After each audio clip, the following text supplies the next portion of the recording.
1월 3일 마태복음 2장 1절에서 12절 하나님의 말씀을 듣겠습니다. 그리스도를 경배하는 자들은 매사에 하나님의 말씀을 따라 행하여야 합니다. 1, 2절 말씀입니다. 헤롯 왕 때에 예수께서 유대 베들레헴에서 나심에 동방으로부터 박사들이 예루살렘에 이르러 말하되 유대인의 왕으로 나신 이가 어디 계시냐? 우리가 동방에서 그의 별을 보고 그에게 경배하러 왔노라 하니 동방으로부터 온 박사들은 유대인의 왕으로 오신 이가 당연히 유대의 궁전에서 태어났을 것이라고 믿었기에 예루살렘 궁전으로 찾아갔습니다.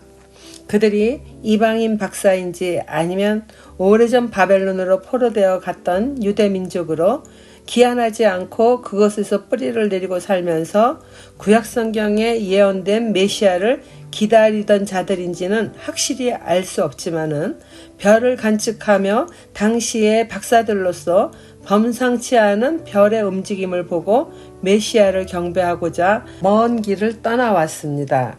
구약의 성경 말씀을 제대로 알지 못한 채 왕이니까 당연히 궁전에서 태어날 것이라고 생각하고 예루살렘 궁전을 향해 왔던 것입니다. 적용 질문입니다. 삶에서 일어나는 크고 작은 일에 대하여 하나님께 묻고 그분의 뜻을 따라 행하십니까? 아직도 감당하지 못하거나 필요할 때에만 아라비아 요술 램프의 시종을 찾듯이 하나님을 찾습니까? 먼 길을 주저함 없이 떠난 동방의 박사들처럼 하나님의 말씀은 무엇이든지 믿고 행하십니까? 선민이라 자부하는 유대인이 메시아가 왜 오셔야 하는지 진정한 의미를 모르는 영적 맹인들이었습니다. 3절 말씀입니다. 헤롯 왕과 온 예루살렘이 듣고 소동한지라. 로마의 속국에서 또 난폭하고 강기 어린 헤롯에게서 자신들을 구원해줄 메시아를 기다렸지만 정작 메시아가 오셔도 전혀 깨닫지 못한 유대인들입니다. 동방으로부터 온 박사들의 이야기가 퍼지자 듣고 소동하였다는 뜻은 온 예루살렘이 당황하고 무서워하며 뒤흔들릴 정도로 극심한 불안과 공포의 현장을 말해줍니다. 특히 헤롯은 유대인의 왕통이 끊어진 유대에서 로마에 아부하여 얻은 권력을 잃을까 두려워 박사들에게 거짓말을 서슴지 않으며 이미 이때 아기들을 죽일 계계를 속으로 생각하고 있었을지도 모르겠습니다. 왕이 모든 대제사장과 백성의 서기관들을 모아 그리스도가 어디서 나겠느냐 물으니 이르되 유대 베들레헴이오니 이는 선지자로 이렇게 기록된 바 또 유대 땅 베들레헴아 너는 유대 고을 중에서 가장 적지 아니하도다. 내게서 한 다스리는 자가 나와서 내 백성 이스라엘의 목자가 되리라 하였음이니이다. 헤롯은 에돔 족속이므로 유대인이 믿는 하나님에 대한 지식이 부족한 탓에 종교적 문제들은 권력의 하수인들이 된 서기관들에게 평소에 자문을 구했을 것입니다. 그러나 이번에는 모든 대제사장과 백성의 서기관들을 모았다고 하는 것은 그는 이번 일만큼은 자신의 왕권에 관한 문제이기 때문에 구약 율법에 능통한 유대 종교 집단인 바리새인들과 사두개인들을 다 모아 부른 것으로 추측합니다. 평소에는 가까이 하지 않는 자들이지만은 자신의 이권을 잃어버리지 않기 위해 겉으로는 유대인의 왕을 경배하겠다는 거짓말을 하지만은 왕권을 잃을까봐 율법에 뛰어난 사람들을 다 모아 유대인의 왕이 어디서 태어나는지를 확실히 알고자 합니다. 또한 헤롯에게 모인 바리새인과 사두개인은 평소에는 경쟁관계로 함께하기를 싫어했던 사람들이었잖아요. 그러나 이날만큼은 헤롯의 권력 앞에 성경 말씀을 서로 앞다투어서 이렇게 알려주지 않았을까 생각이 드네요. 미가서 5장 2절 말씀을 알려주죠. 베들레헴 에브라다야 너는 유다 족속 중에 작을지라도 이스라엘을 다스릴 자가 내게서 내게로 나올 것이라. 그의 근본은 상고에 영원에 있느니라. 하나님을 믿고 유대 민족을 구원할 메시아를 진정으로 기다리는 종교 지도자의 모습이 전혀 아니라고 생각이 됩니다. 7절 8절 말씀입니다. 이에 헤롯이 가만히 박사들을 불러 별이 나타난 때를 자세히 묻고 베들레헴으로 보내며 이르되 가서 아기에 대하여 자세히 알아보고 찾거든 내게 고하여 나도 가서 그에게 경배하게 하라. 헤롯은 자기 속에 음흉한 생각은 드러내지 않고 가만히 박사들에게 와 별이 나타난 때를 물으며 베들레헴으로 보냅니다. 그리고는 아기를 찾으면 자신도 경배하고자 하니 알려달라고 거짓말을 합니다. 적용 질문입니다. 성경 말씀을 아는 만큼 진정으로 믿음으로 오실 예수님을 소망하십니까?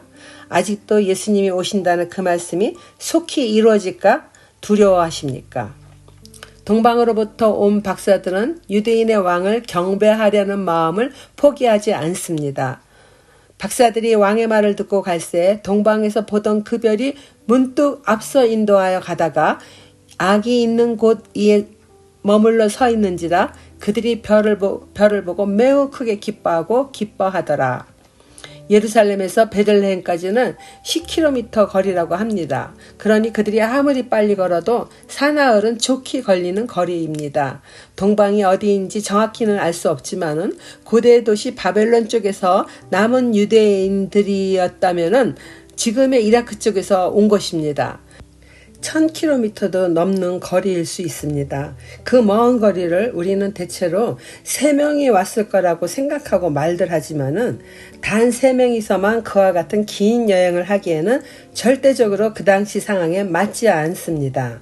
여러 신학자들도 아주 많은 박사들이 뜻을 모아서 함께 한 여행으로 보고 그렇게 많은 사람들이 예루살렘에 왔기 때문에 온 예루살렘 성에 소동이 일어났다고 봅니다.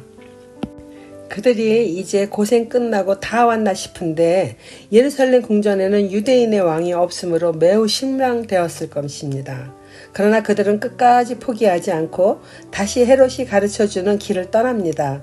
힘없이 다시 떠난 그들의 머리 위에 동방에서 보던 그 별이 문득 앞서 다시 길을 인도하는 것입니다. 마치 시편 말씀과 같습니다. 주의 말씀은 내 발의 등이요 내 길의 빛이니이다.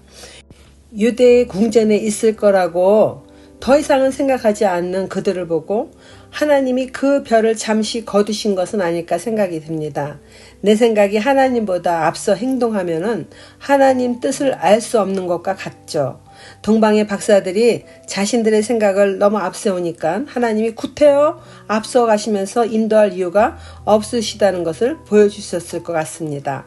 다시 길을 떠나 힘을 잃은 동방의 박사들 앞에 그 별이 아기가 있는 곳에서 이제 멈추자 그들은 매우 크게 기뻐하고 그때서야 또 기뻐합니다. 11절 말씀입니다. 집에 들어가 아기와 그의 어머니 마리아와 함께 있는 것을 보고 엎드려 아기께 경배하고 보배합을 열어 황금과 유황과 몰약을 예물로 드리니라. 그들은 꿈에 헤롯에게로 돌아가지 말라 지시하심을 받아 다른 길로 고국에 돌아가니라. 드디어 하나님의 보여주시는 큰 별이 멈추는 곳에서 아기가 있음을 보고 그 높은 학식과 나이 많은 박사들이지만은 아기 예수께 엎드려 경배합니다. 누가복음에서는 아기가 구유에 누워 있었다고 하는데 마태는 아기가 집에 있다고 말합니다. 아마도 왕으로 오신 예수님이 동물들이 머무는 곳에서 태어났다고 유대인들에게 말할 수가 없었는지 아니면 목자들이 먼저 오고 아기 예수가 니일방이 또 생겨서 동방의 박사들이 찾아왔을 때는 집에 있었는지 확실히 알 수는 없습니다. 그러나 생각하기는 마태는 왕으로 오신 예수님을 유대인들에게 하찮은 동물 우리에서 태어났다고 그렇게 말하고 싶지 않았을 것 같아요.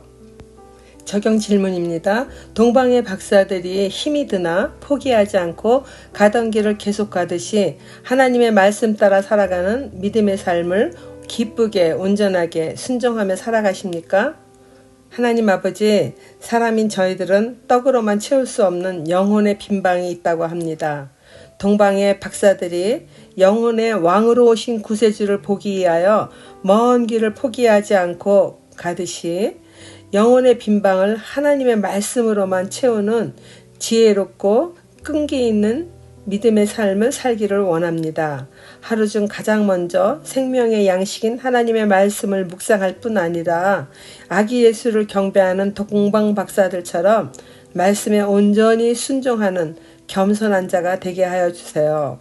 예수님 이름으로 기도드립니다. 아멘.